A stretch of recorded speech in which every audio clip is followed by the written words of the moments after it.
with God and principle, what a great burden is removed. When you know that you are one with God, when you know that there is a God, a living God, and that God is within you, what's the burden? What is it? And if there is, what does that direct us to do? It directs us to go within, to root ourselves in the truth of who and whose we are. So each month across the planet, CSL communities are doing this very same thing that we're doing today. And for the month of January, we are revisiting the first 4 chapters of the Science of Mind text.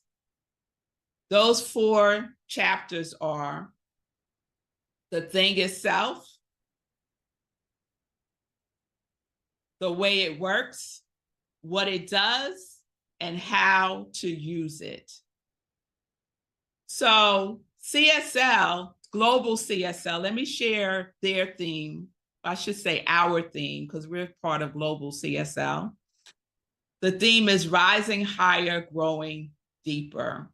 And so I'm viewing this year as kind of a hybrid of our themes, because embedded in rising higher and growing deeper is oneness and principle. So there will be months where we are doing the same topics that Global CSL is doing.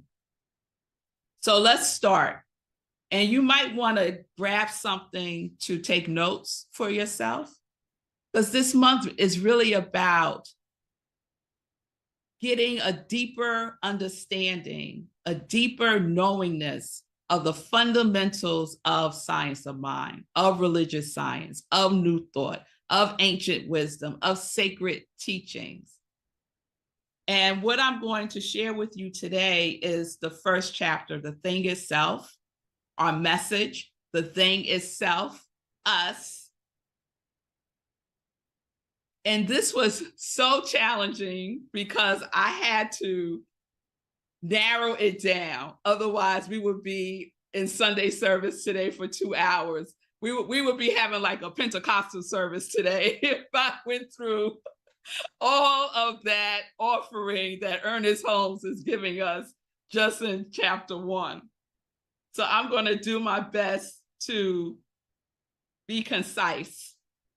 But there are 5 fundamentals that I really want to share today.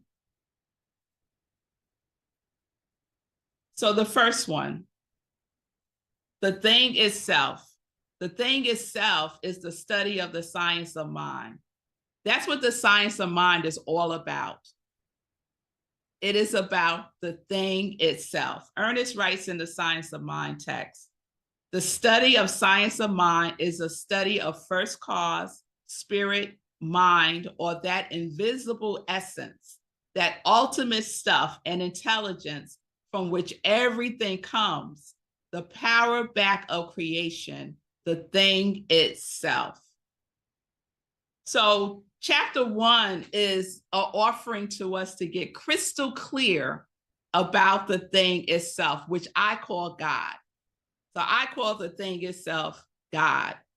What do you call the thing itself? What is your word that expresses the thing itself for you? So I invite you to put it in the comments on Zoom, put it in the comments on Facebook. What do you call the thing itself? And I'll give you all a moment to do that while I go on our Facebook page to see if we have any comments there.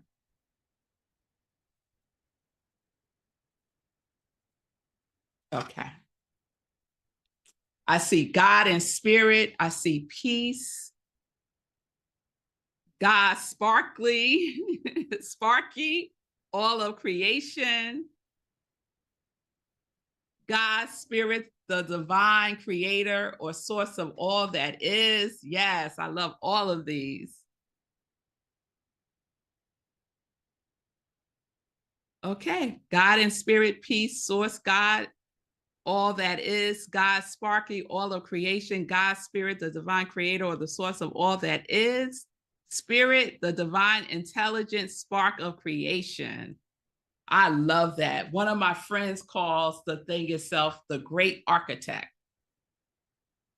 I know others who call the thing itself mama and papa. So whatever resonates for you, whatever resonates for you. But this is what's interesting to me. None of us call the thing itself by our name. Isn't that interesting? And yet the thing itself is us. So I can call the thing itself Melissa, Roxanne, Lori, Susie, Cheryl, Jan, Ricky, Joan, Vivian, Shay, Levi, Julian, Joan, and everyone else by that name, and it would be true. So that right there is a fundamental shift. Again, as Jan said, it's not a part of God. We are it, individualized. So that's one. Two, the thing itself doesn't play favorites. It doesn't play favorites. Ernest Holmes writes this: universal principles are never respecters of person. The universe has no favorites. So what does that mean for us? It means each of us is chosen. It means each of us are wondrously made. It means that each of us are highly favored.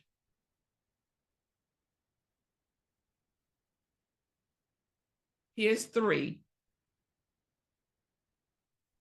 Fundamental principle of one mind. There are not two minds, only two names, only what we call it.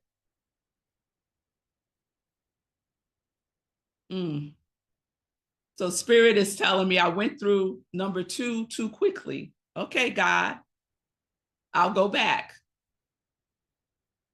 The thing itself doesn't play favorites. You are uniquely manifested as good, magnificence, fabulousness, deliciousness. What else, God? All that is good, divine, sweet. We good? Okay. All right. So don't think that God is punishing you.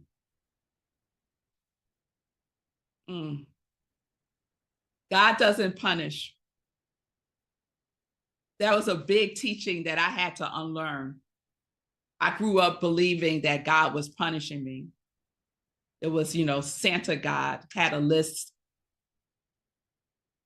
checking it twice, all of that. Okay, 3. That was for somebody. I don't know who it was for, but that was for somebody. 3, fundamental principle of one mind.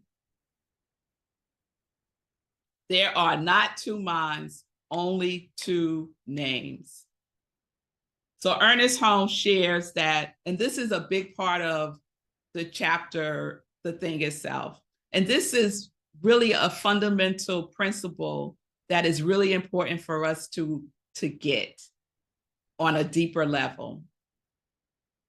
Ernest Holmes shares that mind comes under two classifications in describing states of consciousness: the objective or conscious mind and the subjective or subconscious mind.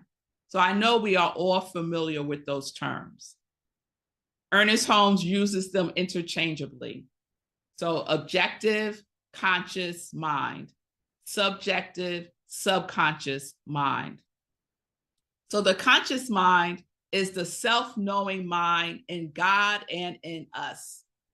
It is a conscious awareness. It is equipped with will, decision, and discernment. It is the place of self-choice, meaning its reasoning is both inductive and deductive. I like to think of the conscious mind as the watchman at the gate. The conscious mind determines what I allow to get into my subconscious mind now that I am a conscious being, right? The conscious mind impresses upon the subconscious mind. Our conscious mind is a resource that we can use. The subconscious mind. The subconscious mind is the creative factor within us. It is the creative field. It is the servant of the spirit. It is the seat of all mental law and action. I like to think about the subconscious mind also as the seat of habit, the seat of belief.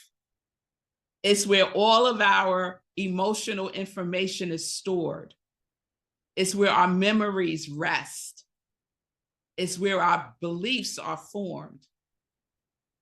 So the subconscious mind acts upon our thoughts.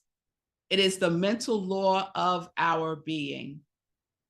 The subconscious mind is mechanical. It's always saying yes, yes, yes. It doesn't judge. It doesn't analyze. It doesn't argue. It doesn't ponder. It says yes. It doesn't reason. It says yes. It doesn't say, you sure you want to do that? It says yes. You sure you want to talk about what you don't want? You sure you want to impress upon me everything that you don't want? Yes. It says yes. Ernest puts it this way when he talks about the subjective mind or subconscious mind. It is conscious in the same sense that the soil is conscious of the seed.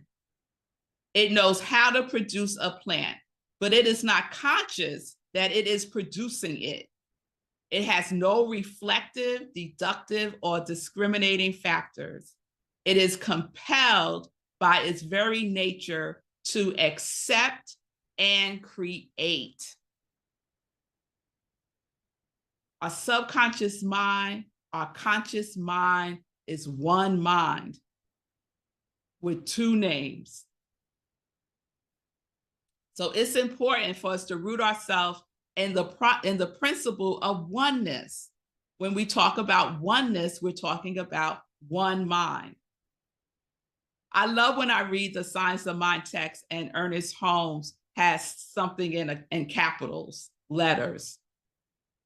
Whenever I see that, I'm like, oh, this is going to be good. Like he really wants me to pay attention to this, right? So he writes this all caps. And we know now in our time, if you get a text from somebody and it's all caps, it feels like they're yelling at you, right?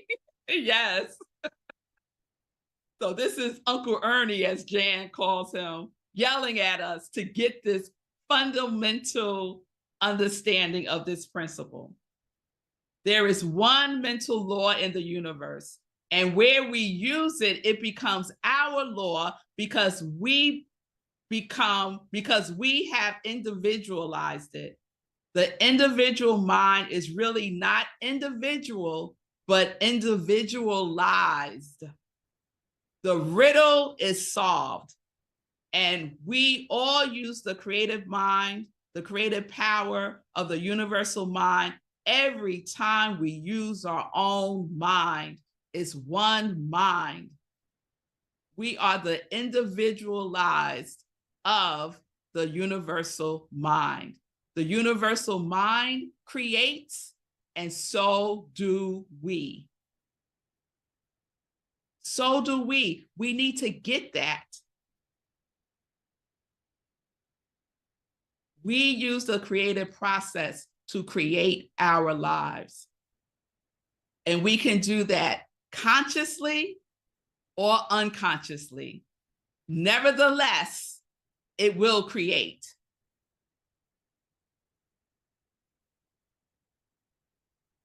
Four, all thought is creative. So Ernest and I get in a lot of discussions, arguments about this one. All thoughts is creative. So I want to share a little research. Research indicates that we think anywhere from 12,000 to 70,000 thoughts a day. According to the National Science Foundation, of those thousands of thoughts, guess what? 80% are negative. 80% are negative. And 95% are the same thoughts we had yesterday, the same thoughts we had last year, the same thoughts we had 10 years ago for some of us, the same repetitive thoughts. So what is important about this is that 95% of these thoughts are being governed by the subconscious mind. 80% of our thoughts are negative, and they're being governed by our subconscious mind. This is important to realize. When we are consciously impressing upon our subconscious mind the quality of our thoughts. I like to think of it as not all of our thoughts are creative. They're not. And I know some will totally disagree with my saying that, but they're not. However, what I like to think of as our trending thoughts. What thoughts are trending? What thoughts have a feeling tone attached to it? What thoughts are a pattern? What thoughts are you thinking with conviction?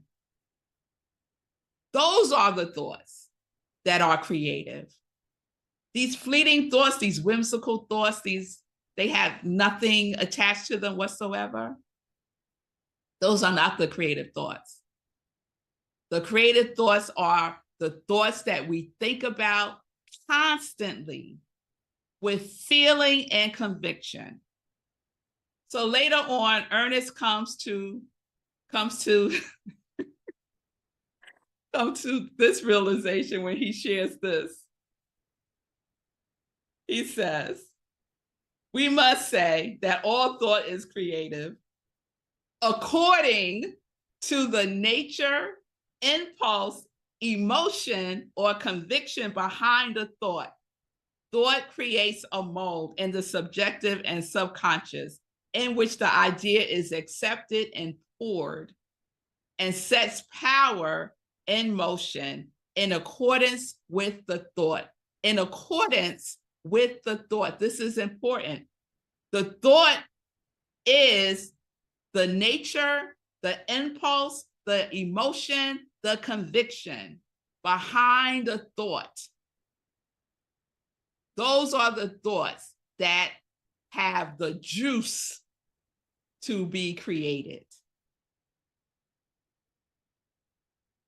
So we need to be on high alert, since we know that the vast majority of our thoughts are negative, and that just comes from our primal state of human beings. We're always on the lookout, right? Wanting to be safe, making sure everything is good, right? It has become our default. But we can override that through practice.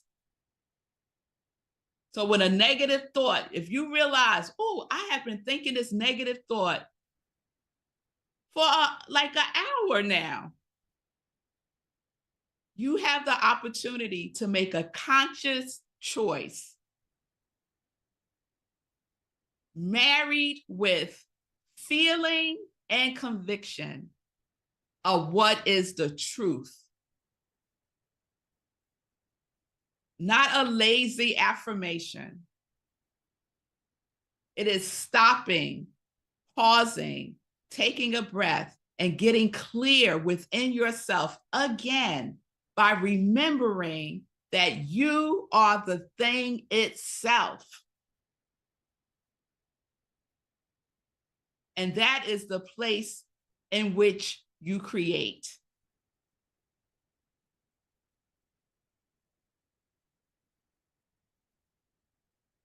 So there is a quality to the thought that gets molded in the subconscious mind.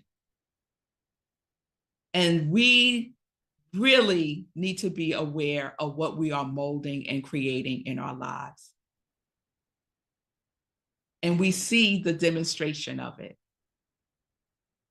The demonstration is a gift because we can see, oh, okay, so that right there, that's what I need to take into prayer. Okay, I see this happening 100 times, not an exaggeration. Let me call Jan and get a practitioner session so I could clear this up. The pattern of our thinking married with the feeling, tone, and conviction are the thoughts that get created. It's similar to me when I was a kid and I used to believe that every single thing I did, God was judging me about. People go around thinking every single thought they have is getting created, that they made this thing happen. What I'm offering is just some clarity about that, to give yourself some grace around that.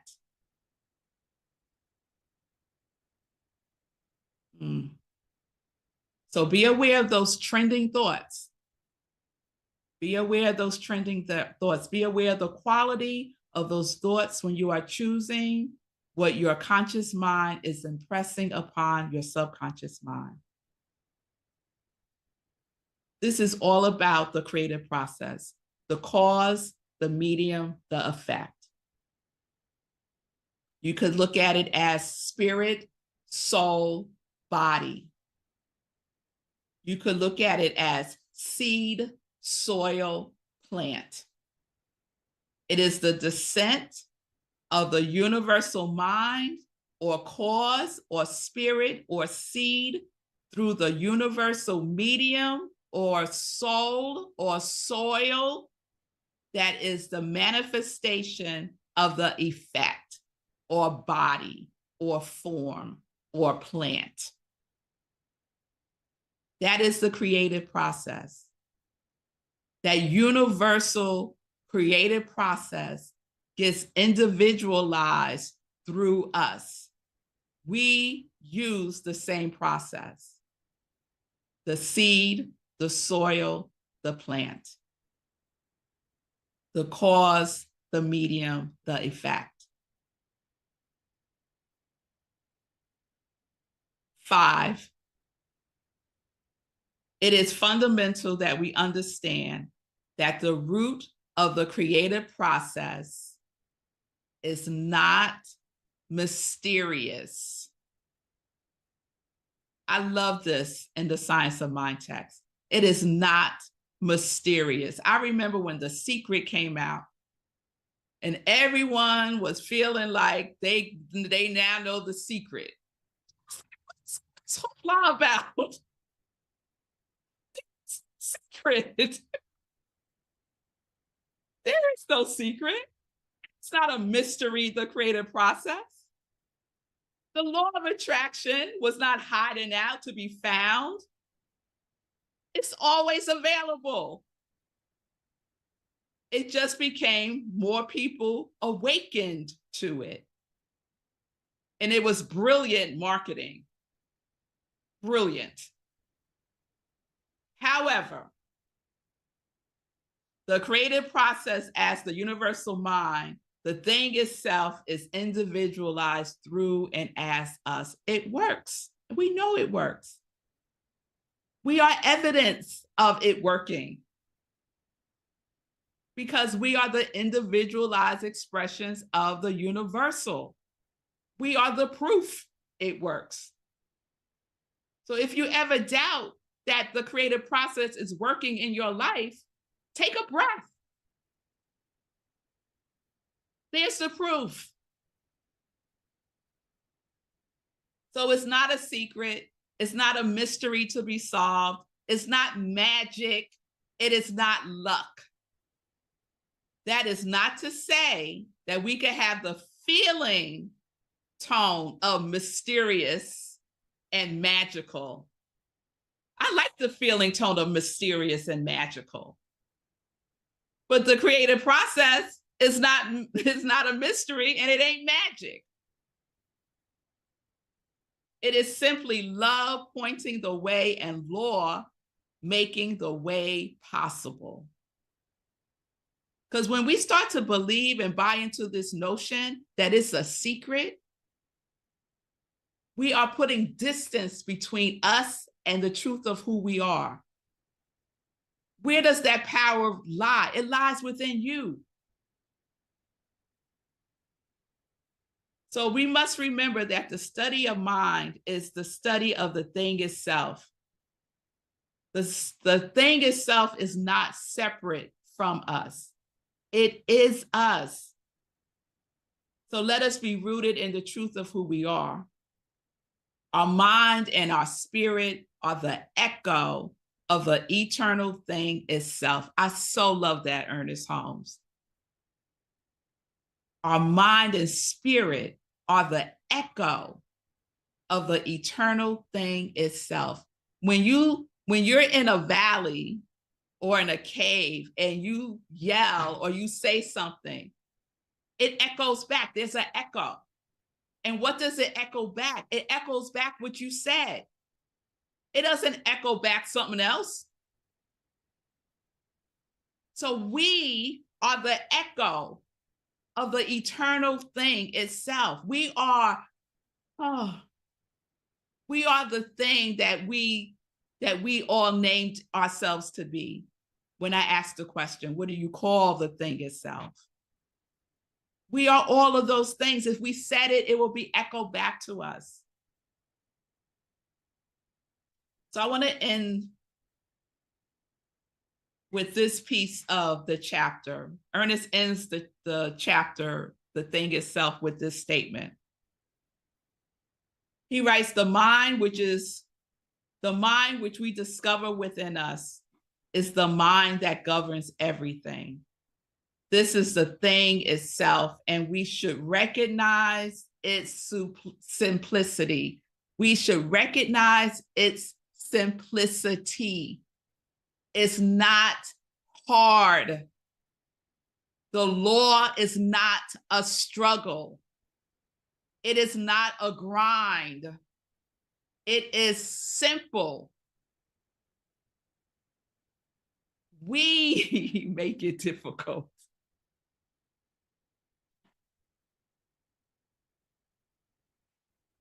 So let us be rooted in the simplicity of the truth that we are individualized manifestations of the universal. We are God in action. The thing is self, us. Say that with me. The thing is self, us. The thing is self, me. Say that. The thing is self, me. And then say your name. The thing is self, Melissa. So we are, I have a note here that says about simplicity, that we need to start practicing. We need to stop practicing complicating our life. Stop the complications.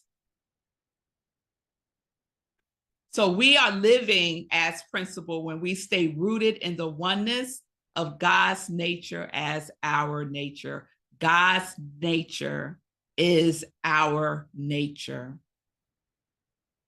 It's our natural state of being. We get to align ourselves with that knowingness. When we forget, when we wander off, when we start believing something that is not the truth of who we are. So the thing itself is our divine nature. It is our natural state of beingness. The thing itself holds no grudges and no judgments. Isn't that right there should free somebody? The thing itself gives and gives and gives and creates and creates and creates. The thing itself as you. The thing itself created itself as you.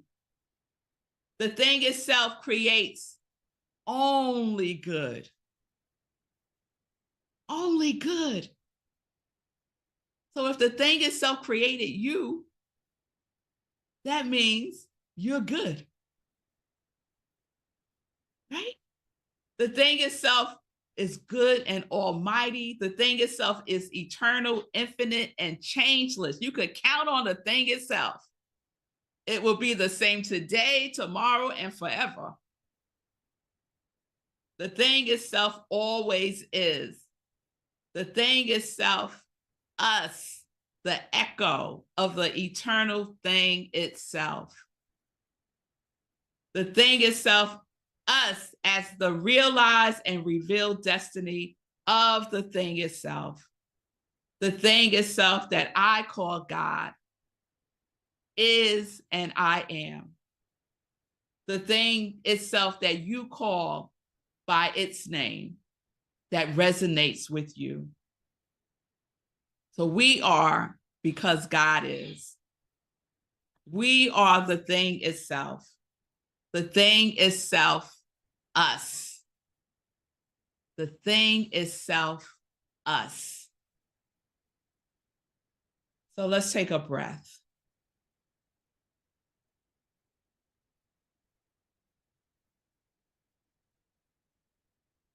So you know I have some love work for y'all for this month. You saw where I was going, right? Yes, we have some love work. And so one of our books for this year, we have 3 companion books this year because we are rooting ourselves in oneness and living as principle. So the 3 books that we are using this year are 365, Science of Mind, which I love. It's a daily inspiration from Ernest Holmes. 365 Days of Richer Living by Ernest Holmes and Raymond Charles Barker. And our book of the month and book of the year is the Science of Mind text. So one of the things that we'll be doing this year to root ourselves in oneness and live as principle is to cultivate and deepen our spiritual practices. And so every month we will have a principle that we can practice through our spiritual practice. And so for January, our spiritual practice is spiritual mind treatment or affirmative prayer. And Ernest talks about this in this way. He says, there is always a something hidden in the inner being that has never been violated. We may stumble, but always there is that eternal voice forever whispering within our ear, the thing which causes the eternal quest, that thing which forever sings and sings. He says, a prayer is a movement of thought within the mind of the one praying, along a definite line of meditation that is for a specific purpose. So the invitation is to deepen your practice of spiritual mind treatment, affirmative prayer, by praying every day. Now, I know some may say, well, Red Melissa, I already pray every day. Wonderful. Go deeper. Go deeper. I would also invite you to write out at least one of your spiritual mind treatments and speak it aloud. It's really powerful to speak the truth, to hear it. So that is the practice for January. So do I have any yes?